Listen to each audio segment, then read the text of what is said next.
vamos a trabajar en el caso de esquizofrenia. Así que Israelita, puedes compartir pantalla. Perdón, no es Israelita, es la... ¿O sí? ¿O eras tú, Israelita? ¿Quién iba a presentar?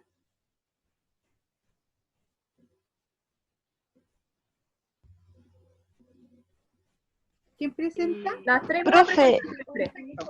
las tres vamos a presentar. Ya, perfecto.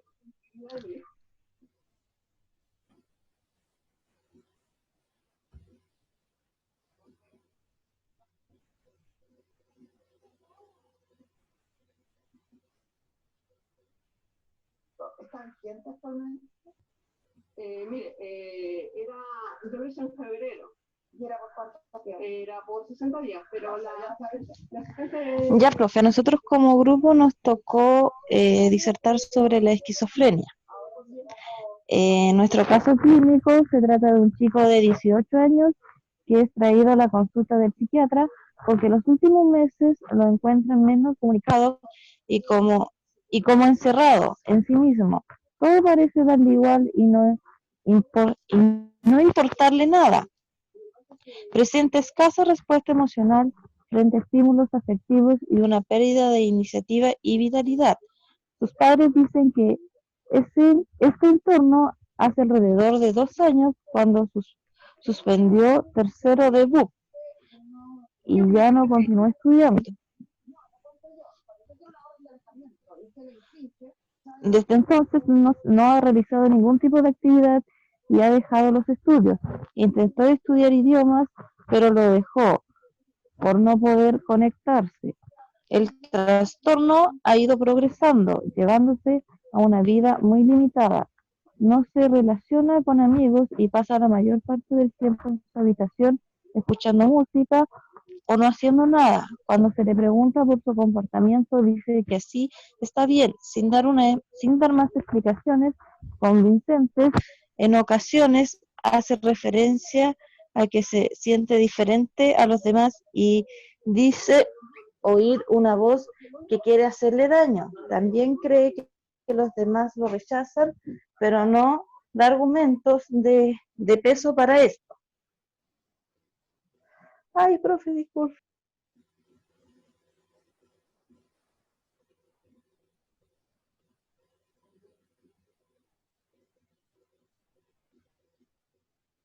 Avanza nomás.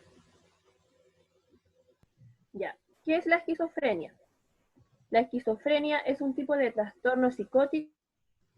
La principal característica de la psicosis es una desconexión con la realidad.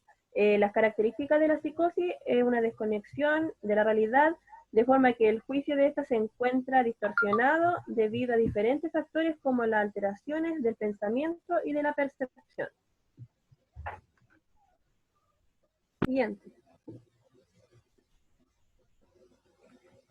Concepto de esquizofrenia. Se denomina esquizofrenia a un conjunto de trastornos mentales caracterizados por alteraciones sustanciales y específicas de la percepción.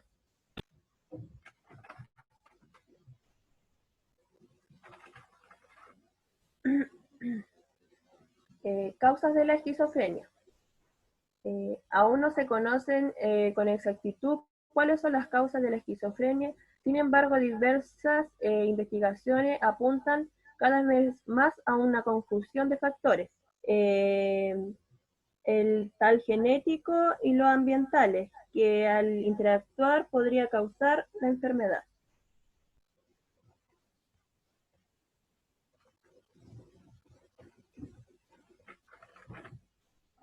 La sintomatología de la esquizofrenia.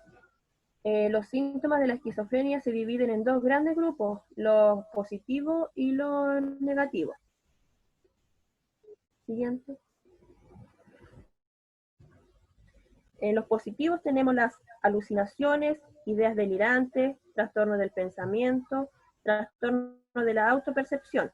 Y en los negativos tenemos la falta de energía y motivación, trastornos emocionales, retroalimentación social, alteraciones cognitivas, el afecto, la desorganización del pensamiento y la conducta irregular. Siguiente.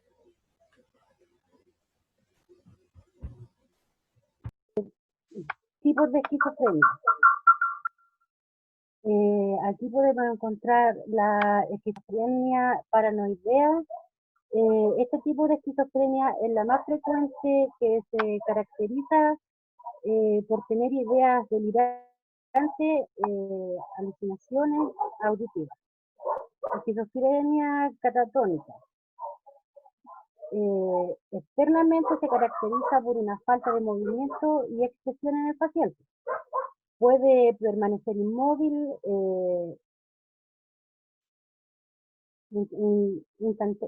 instantáneamente. Esquizofrenia everastrénica y desorganizada. Este es un comportamiento desinhibido del paciente, no es adecuado al contexto. Puede reírse ante malas noticias, puede hablar desatiempo, llorar por causas aparentes, el lenguaje es incoherente, desorganizado, saliendo en ocasiones muy difícil de entender. Esquizofrenia indiferenciada. Las voy a interrumpir un minutito. ¿Podríamos avanzar hasta el caso, por favor, hasta el desarrollo del caso? Porque este era el objetivo de la presentación. Que ustedes hicieran un trabajo de intervención para el caso clínico presentado. Entonces estamos viendo materia que quizás la hemos hablado un poco en relación al GES en las clases pasadas. Me gustaría ver el caso clínico en honor al tiempo. ¿Puede ser que avancemos?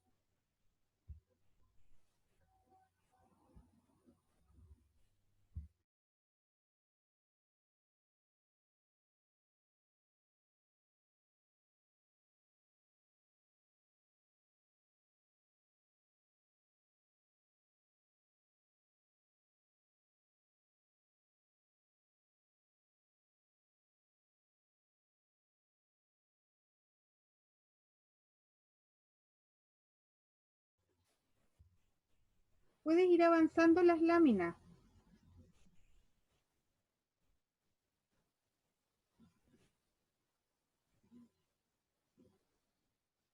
Desde ahí yo creo.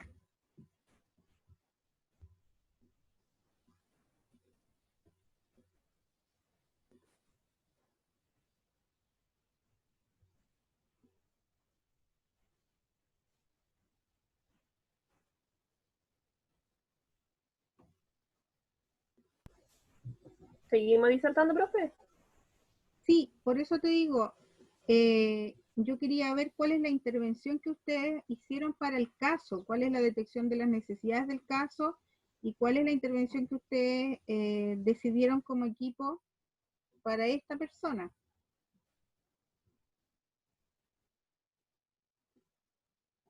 Entonces pienso que desde ahí en adelante debería estar el caso, ¿no? Porque lo demás era solo materia. Era como hablar de la teoría de la esquizofrenia, a eso me refiero.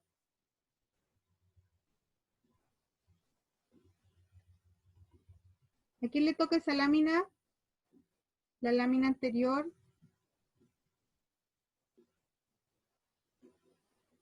Eso, ¿quién iba a hablar del rol del técnico?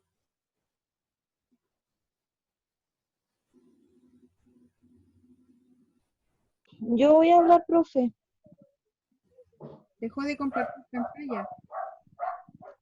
Mm, Ya, háblenos entonces. sí, ahora sí, profe. Ahora sí. Ya, el rol del TENS es proporcionar atención y apoyo a las personas con esquizofrenia, ayudar a los pacientes a aceptar y convivir con su enfermedad y a identificar cuando está en una situación de riesgo. Las personas que padecen esquizofrenia, ellos tienen que llevar un tratamiento, se puede decir que estricto, debido a que si no tratan podemos decir la enfermedad, si no tratan su enfermedad, esto se puede salir de control. Y lo principal es que lo trate el psiquiatra, la enfermera y los médicos.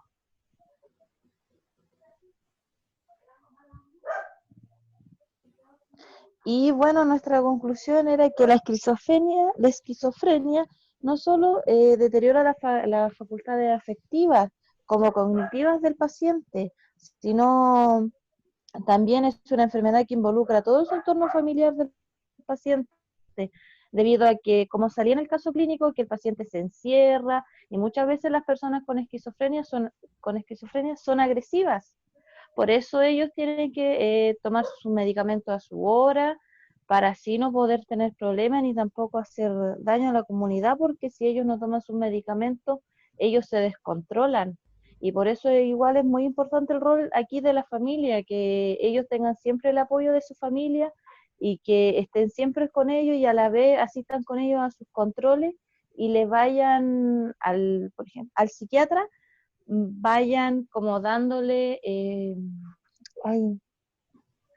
como el comportamiento que él tiene y los cambios que él tiene, porque con los medicamentos es un cambio muy grande que ellos tienen a no tener medicamentos, porque aquí como sale, por ejemplo, que como involucra el entorno familiar, las personas con esquizofrenia no tienen contacto con su familia, no tienen una comunicación, se puede decir, como las otras familias. Ellos siempre están pensando que los van a atacar, que le van a hacer daño, y en cambio con sus medicamentos se puede decir que ellos andan mejor, andan normal, pueden tener una mejor comunicación con su familia y tener un mejor entorno familiar.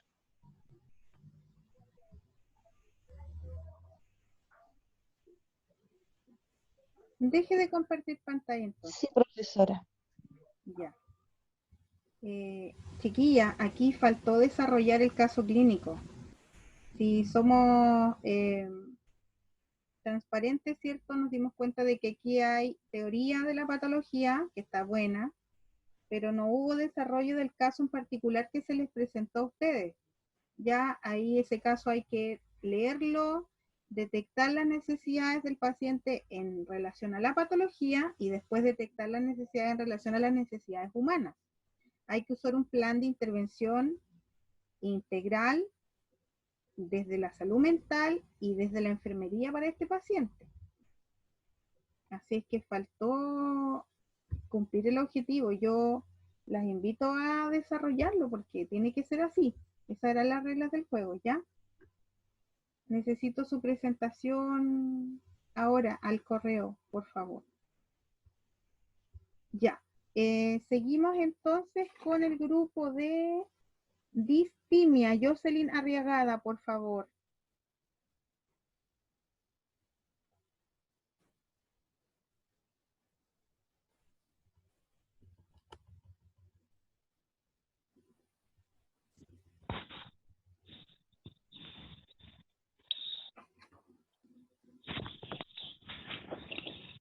¿Quién va a exponer, Jocelyn?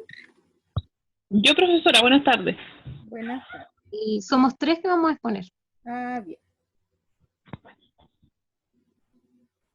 Buenas tardes, profesora. Buenas tardes, compañeros. Nuestro caso nos tocó distimia. Los integrantes son Jocelyn Arriagada, Beatriz Roja, John Deli Torre y María Tranco.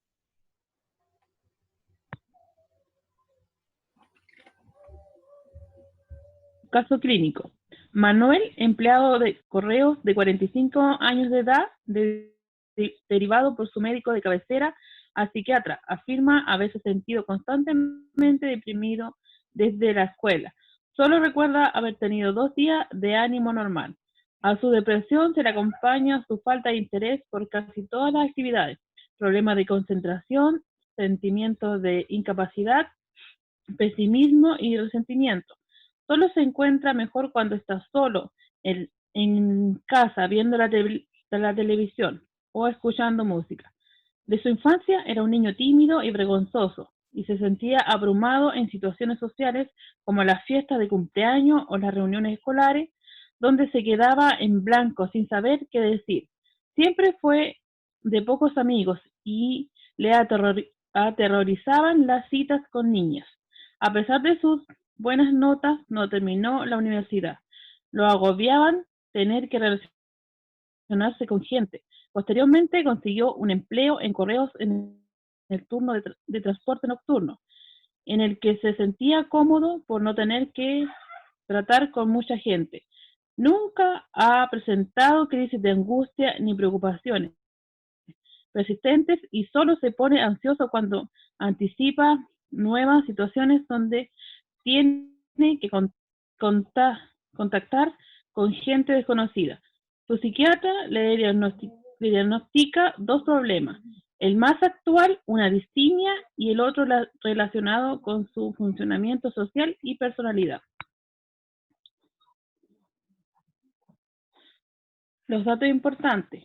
Constantemente se siente deprimido desde que iba a la escuela con escasos periodos de ánimo normal. Su depresión se acompaña de falta de interés por casi ninguna actividad, problemas de concentración, sentimientos de incapacidad, pesimismo y resentimiento.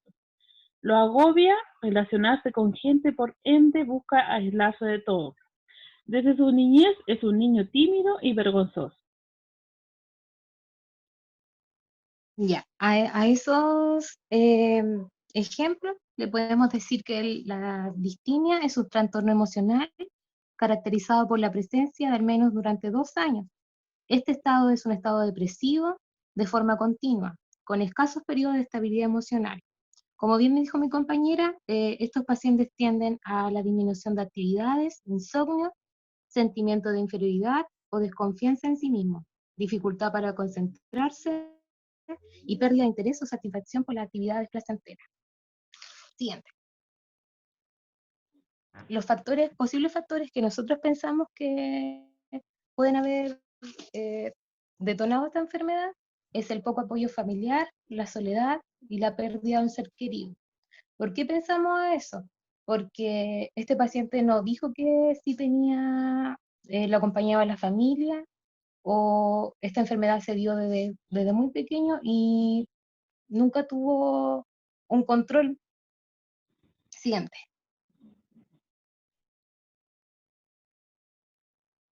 Los especialistas. Los especialistas, el médico ya fue quien derivó, entonces lo enviamos al psiquiatra, psicólogo y asistente social. Siguiente. La derivación que hicimos. La derivación la mandamos a atención secundaria, a COSAN, a través de las consultas, y el hospital día, a través de la actividad de entrenamiento, talleres y habilidades para su vida, ya que él no tiene mucha actividad en su vida porque no puede compartir con los demás. Lo que queremos lograr a través de los talleres o con los especialistas es que termine su estudio. Nunca es tarde para empezar, aunque él ya tiene 45 años, una enfermedad que ha tenido prácticamente toda su vida. Que aprenda a relacionarse con las demás personas, también que pierda el miedo de lo que las demás personas le digan, optar a un mejor trabajo y poder salir a cita.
¿Alguien del grupo me escucha? No se escucha absolutamente nada.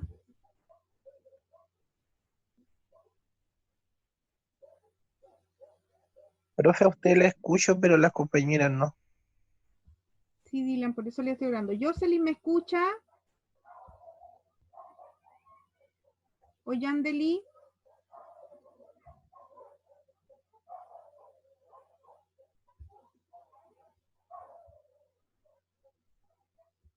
Algo les pasa. Profe, yo sigo.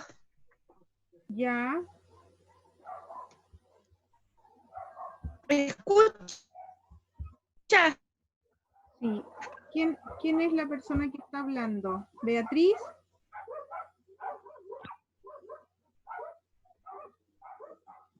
Beatriz, se escucha nada.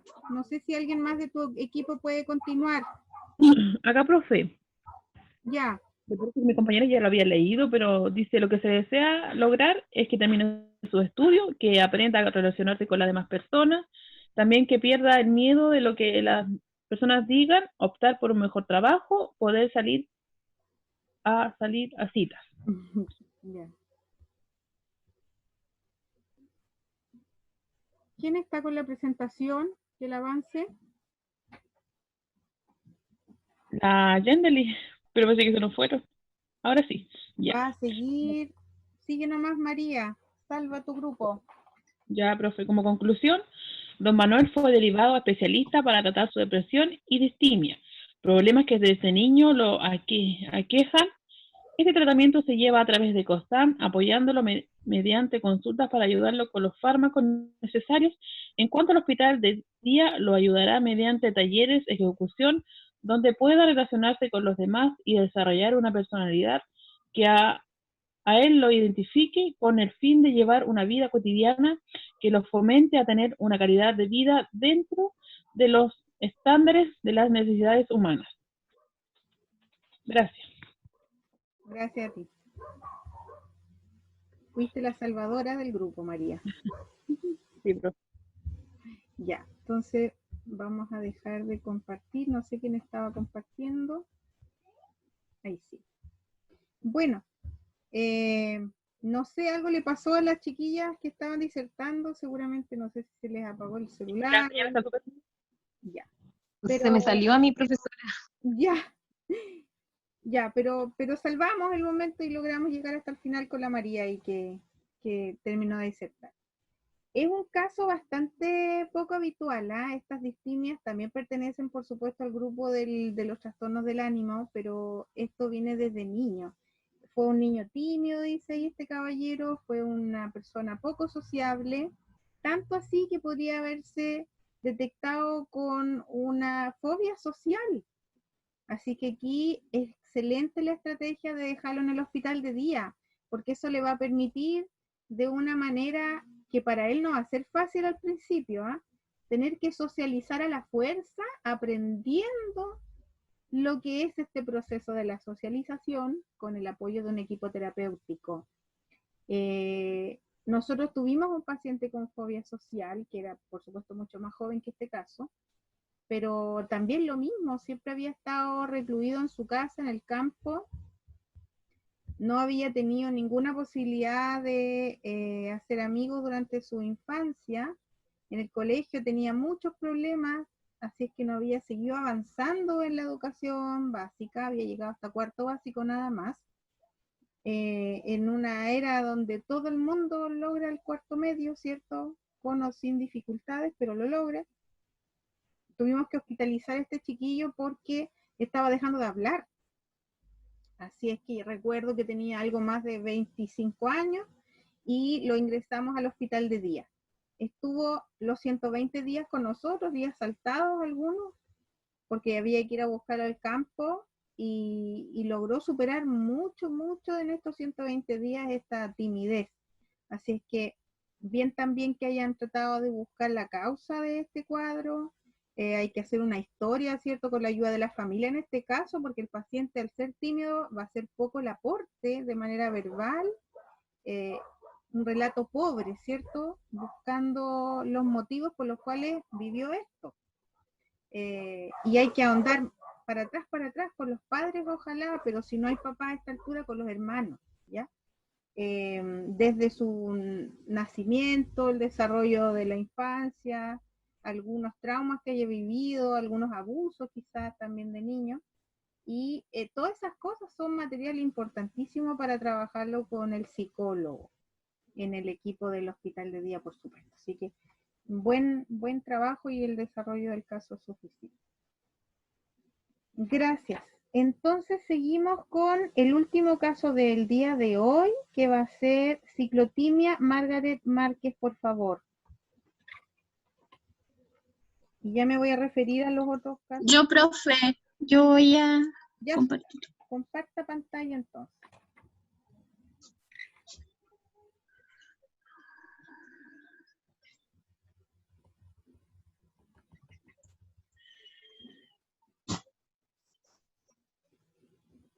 Ya. Comienzo, profe. Ya. Ah, Ya, tienes que abrir la presentación porque está en modo de esquema nomás todavía. Me pilla la tecnología. A todos de repente. Ya. Buenas tardes, profesora. Buenas tardes, compañero. A nosotros nos tocó un trabajo sobre la ciclotimia. ¿Qué es la ciclotimia en primer lugar? Es un trastorno del ánimo que provoca picos y valles emocionales. Los cambios de estado de ánimo con ciclotimia no son tan extremos como en las personas con trastornos bipolares. Las personas con ciclotimia pueden continuar con su vida de manera normal, aunque a veces les resulta un poco difícil. Nuestro caso clínico se trata de un vendedor de coches de 30 años que fue enviado al servicio de salud mental por su polola, que era enfermera psiquiátrica, que sospechaba de un trastorno del estado de ánimo, pero él se negaba que se sintiera una persona triste. Decía que desde los 14 años se venía repitiendo esto, que tenía buenos y malos momentos que duraban cerca de como 2 semanas. Y que cambiaban de manera brusca. Durante los buenos se levantaba con una gran confianza, muchas ganas de relacionarse, con promiscuidad sexual y gran agudeza mental para captar las cosas. Y cuando estaban los momentos malos, se excedía con las bebidas alcohólicas. Además, se excedía con las bebidas para disfrutar y también para poder... Ay, me perdí. Tranquila.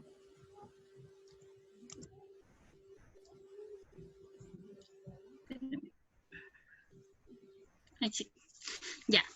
Y durante los buenos momentos, ya se levantaba con una gran confianza, muchas ganas de relacionarse socialmente, promiscuidad sexual y gran agudeza mental para captar las cosas. Cuando estaba así, se excedía con la bebida alcohólica para disfrutar y también para poder dormir. Este periodo solía terminar con un estado de irritabilidad y hostilidad que anunciaban la llegada de los momentos, donde se notaba falta de energía, dormía muchas horas, se sentía triste y desanimado. Y además que no se sentía con ganas de compartir con nadie.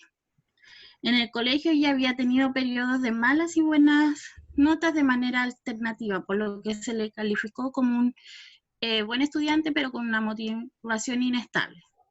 Socialmente se le consideraba una persona encantadora, pero cuando se mostraba hostil solía sacar de quicio a sus amigos.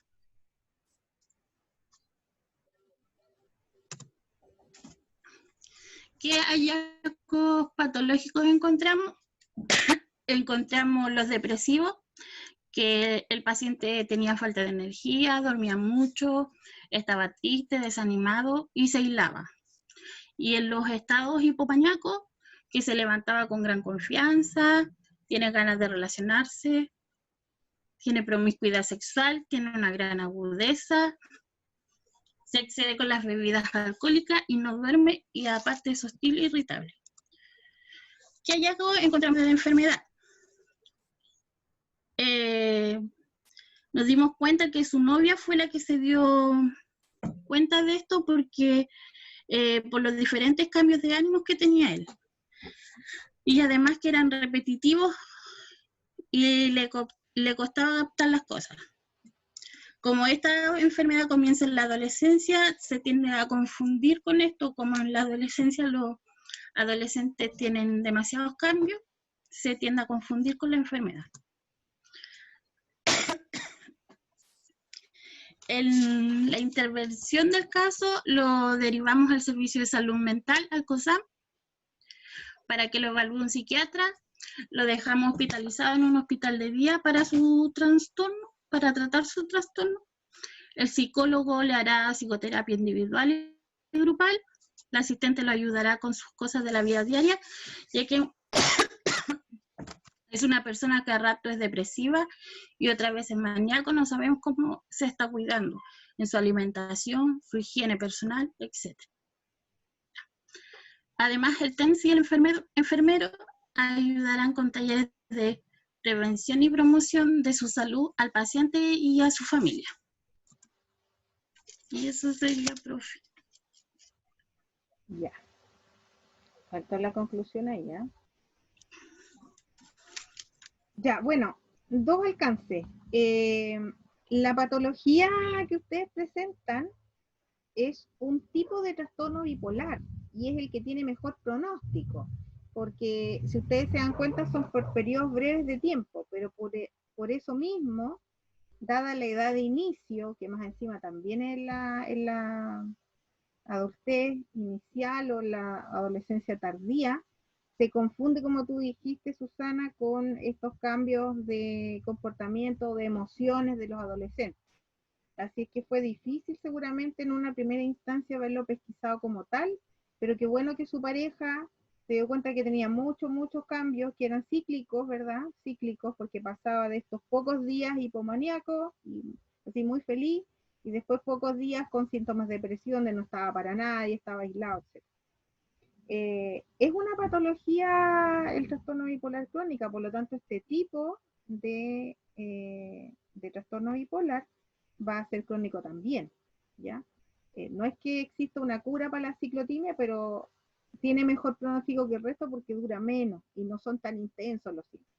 Porque si lo comparamos, por ejemplo, con el caso de la manía de delante, el paciente estaba desarrollándose los pantalones, quería tener sexo con su esposa todo el día, estaba inadecuado en el contexto, en cambio acá no, acá tiene una irritabilidad un poco más exacerbada, está más intolerante, anda más feliz de repente a rato, muy enérgico, y cuando está depresivo está un poco más aislado nomás, pero no pasa a ser una confusión de cuadro con un trastorno adaptativo y menos con una depresión, en este caso. ¿Ya? Así que bien que lo hayan derivado al COSAM como para mantenerlo constantemente en seguimiento. Y por otro lado, aquí una de las cosas importantísimas y uno de los pilares fundamentales es que una vez que ha sido diagnosticado como un trastorno bipolar ciclotímico, este paciente va a mantenerse estable en la medida en que tenga buena adherencia al tratamiento, ¿ya? También podría gatillar un sinfín de factores, algunas descompensaciones tanto de hipomanía como de cuadros depresivos de corta duración.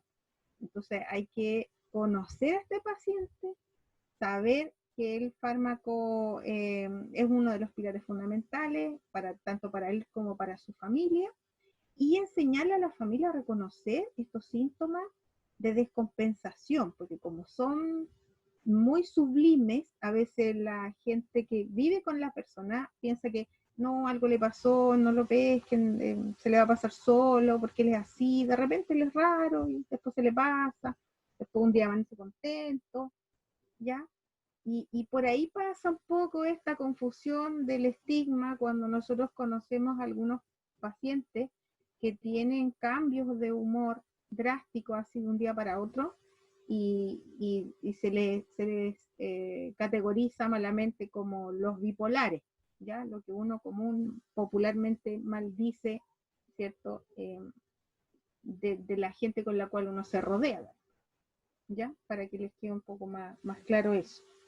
Así que, ¿qué fármacos vamos a usar en este caso? Los ciclotímicos, bueno, los mismos del trastorno bipolar, exactamente los mismos. Estamos hablando de que el pilar fundamental del trastorno bipolar es el estabilizador del ánimo, el que me lo lleva ahí, a la línea del Ecuador. Ni el polo norte ni el polo sur, ni la manía ni la depresión.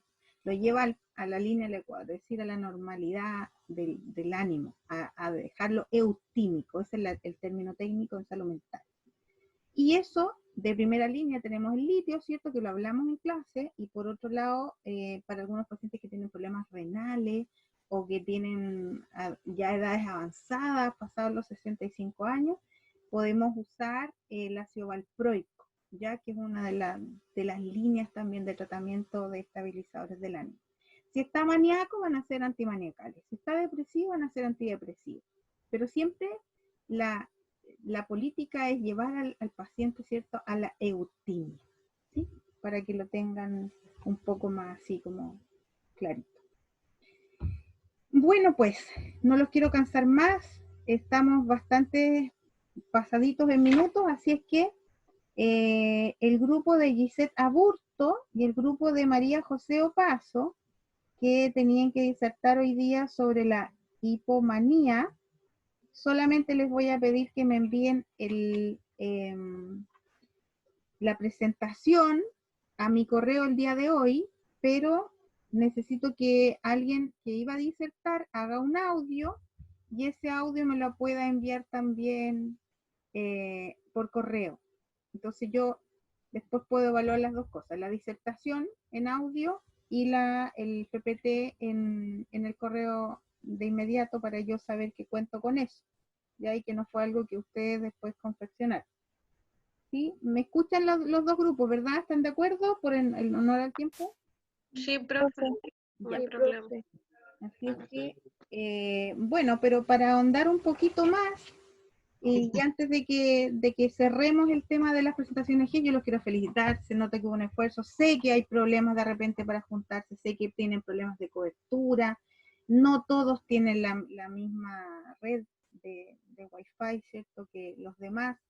Entiendo que pueden haber tenido problemas técnicos, pero lo que no puedo entender a veces es cuando se nota que no hubo el seguimiento de las instrucciones que están dadas, tampoco miraron las rúbricas que estaban entregadas ahí como para saber los lineamientos finales de lo que yo tengo que preparar y presentar, cuáles son las cosas que me van a evaluar a mí, y por sobre todo dentro del contenido del trabajo, que es muy importante. Este objetivo era presentar un caso clínico, desarrollarlo, hacer las intervenciones como equipo y eso, ¿ya? Y no olvidarnos tampoco de las necesidades humanas, porque el paciente tiene mucho más necesidades que un fármaco antimaniacal, por ejemplo. Tiene una necesidad más amplia que solamente hospitalizarlo en un lugar, ¿ya? Sigue siendo una persona con muchas necesidades. Entonces, hay varios grupos que sí lo pudieron abordar y hay algunos que les falta un poquito y otros les falta más. Así que... Profe, sí, dígame. me quedó una duda adelante. Es que un grupo nombró algunos medicamentos y ¿Ya? entre ellos nombró la domperidona. ¿Para qué ocupaban la domperidona? Mira, la domperidona es un antiemético. Entonces, muchos de los fármacos de psiquiatría, los psicofármacos en general, que los vamos a ver ahora a partir de esta semana en las clases, generan muchos efectos adversos. Uno de ellos es que te baja la presión, y cuando baja la presión y produce también bradicardia conjunta a la hipotensión, el paciente siente muchas náuseas, ¿ya? Los fármacos impregnan mucho a los pacientes, los hacen estar así con una sensación como de sedación profunda o de intoxicación, por así decirlo, una sensación extraña. Eso genera hartas molestias gastrointestinales, entre ellas las náuseas, y los pacientes refieren que, por ejemplo, cuando se toman el tratamiento, los primeros días no les da hambre, porque muchos de ellos son anorexígenos, y otros fármacos también hacen mucha acidez y reflujo. Entonces, todo eso obedece a un grupo de malestares o de síntomas adversos del orden de lo gastrointestinal y también de lo hemodinámico, ¿te fijas? Entonces eso es lo que vamos a profundizar un poquito más durante la clase de esta semana para terminar de entender un poquito los fármacos y cómo se dividen, en qué grupos y todo eso. Así que el día yo les voy a subir el material para que le puedan dar una leída y el viernes en clase ya tengan un poquitito más de conocimientos como para poder desarrollar esta temática, ¿ya? Así que espero los dos grupos que acabo de mencionar. Entonces, todo esto, chicos, yo lo voy a subir a la plataforma EVA, porque así todos van a poder acceder a la presentación, ¿ya? Para que todos sepan cuáles eran los casos, cómo se abordaron. Acuérdense que hice varias observaciones, pero voy a subir todo ese material cuando terminen de enviármelos, porque es muy importante que todos tengan acceso a esa información.